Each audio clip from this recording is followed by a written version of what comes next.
Imagine it's the year 2004. This is Phil. Phil's looking to release a book and set up a blog. He's sure that it'd be successful, but he's only worried about one thing.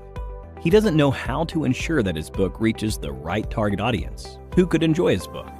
During that period of time, however, there were only a few forms of advertisement available, like print ads, billboards, radio, direct mail, direct sales, and the television.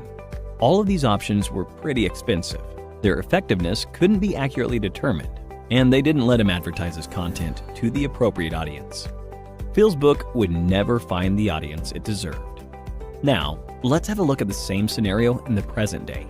Alongside traditional forms of advertising, Phil would have access to digital marketing, a form of marketing that's a lot more lucrative, inexpensive, and configurable.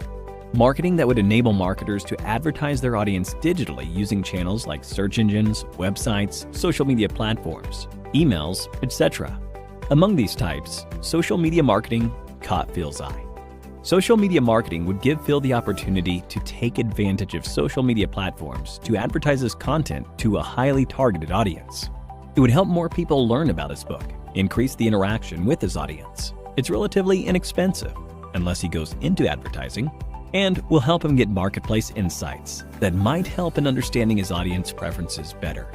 Phil started by taking up a certification to learn about social media marketing. Since he was already familiar with the concept of social media marketing, his next step was to learn about the different types of content he could post on social media.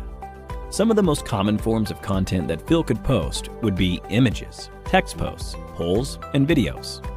But over time, Phil began to notice that not a lot of people were being exposed to his content. Phil needed to advertise his content. For that, he would need to use the advertising options provided by the social media platforms like Facebook, Instagram, YouTube, LinkedIn, and Twitter. Most advertising platforms offer users with a number of different options like image ads. These ads involve the use of single or multiple images that are attractive and have the optimal amount of text. They also have a call to action that encourages user interaction. Phil could use images from his book, advertise websites that sell his book, and more. Then there are text and post ads. These ads could advertise posts or excerpts from Phil's blog or his book, further garnering interest from an interesting audience. He could also use video ads. Phil could use video ads that feature favorable reviews and customer testimonials to advertise his books. Phil could also use lead ads, through which he could collect information from users who are interested in a weekly newsletter or regular updates from his blog. But that wasn't the only thing Phil could do with social media platforms. He could create a brand for himself and drive audience interest to it. Engage with them, create an identity, engage with content, finding content that works for him. Social media platforms also allowed him the opportunity to target audiences based on demographics like their age, location, gender, and much more. And in time, Phil began to see an increase in the number of viewers coming to his social media page and, by extension, his blog. He also saw an increase in the number of people who bought his book, greatly increasing his audience. Here are some things he learned. 1. To set goals that were quantitative, smart, and follow a constant deadline. 2. To understand his audience by engaging and connecting with them. 3. To set up a social media calendar to plan competitions, polls, surveys, videos, and more. 4. Using tools like BuzzSumo, IFTTT, Buffer, and more for lead generation, creating email lists, setting buyer personas, and more. 5. To perform visual storytelling with the help of images and videos. But how did Phil get so good at social media marketing?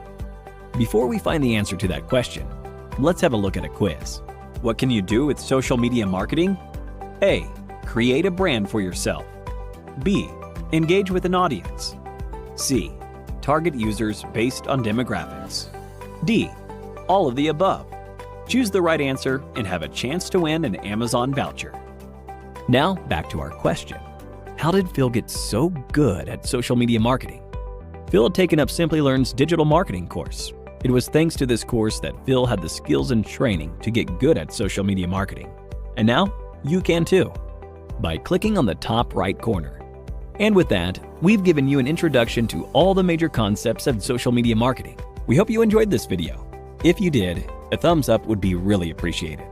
Here's your reminder to subscribe to our channel and to click on the bell icon for more on the latest technologies and trends. Thank you for watching, and stay tuned for more from Simply Learn.